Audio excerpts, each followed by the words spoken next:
எல்லோருக்கும் வணக்கங்க. Life is short. இந்த பூ எப்படி ஆரம்பிச்சு, எப்படி அதோட லைஃப் முடியுதுன்னு பாருங்கள். இது நாள் எடுத்த மொட்டு. அதாவது நாளைக்கு நைட்டு மலர ஆரம்பிக்குதுன்னா, இன்றைக்கி காலையில் எடுத்த மொட்டு.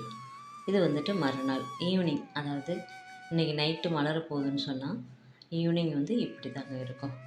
அப்படியே லைட்டாக வெடிக்க ஆரம்பிக்கும். அப்படியே லைட் ஸ்மைல் மாதிரி இருக்கு இல்லைங்களா? அதுக்கப்புறம் பார்த்தீங்கன்னா, இதோ பாருங்கள், நான் காலங்காத்தால ஒரு 5:50க்கெல்லாம் வந்து எடுத்தேன். அப்போ வந்துட்டு மலர்ந்துருச்சு. மறுநாள் 5:50க்கெல்லாம் வந்து எடுத்தேன். நல்லா மலர்ந்து அது அப்படியே கம்மன் மேலே படுத்து இருந்துச்சு. அதுக்கப்புறம் இது பாருங்கள், இது எப்படி இருக்குது, நல்லா அகலமாக அழகாக பார்க்குறதுக்கு.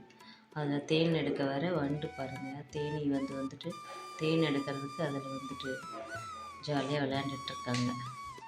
அவ்வளோ அழகாக இருக்குது. இந்த மாதிரி மலர்ந்துருக்கிற இந்த பூ, இதோட லைஃப் எப்படி ஆகுதுன்னு பார்க்குறீங்களா? அப்படியே மனுஷனுக்கும் பிறந்து வளர்ந்து வயசானால் கடைசியில் அவங்க எப்படி ஆயிடுறாங்க லைஃப், அதே மாதிரி ஆயிடுச்சு பாருங்கள். அவ்வளோ அழகாக சிரிச்சிட்டு இருந்த அந்த மலர் இப்போ எப்படி ஈவினிங், அதாவது இன்றைக்கி சாயந்தரம் 5 மணிக்கு எடுத்தேன். எப்படி வாடி போச்சு பாருங்களேன். இதுதாங்க லைஃப். அடி அடங்கும் வாழ்க்கை இடன்ற மாதிரி ஆயிடுச்சு இல்லைங்களா? இந்த பதிவு பிடிச்சா லைக் பண்ணுங்கள், ஷேர் பண்ணுங்கள், மறக்காமல் சப்ஸ்கிரைப் பண்ணுங்கள், நம்ம சேனலை சப்போர்ட் பண்ணுங்கள்.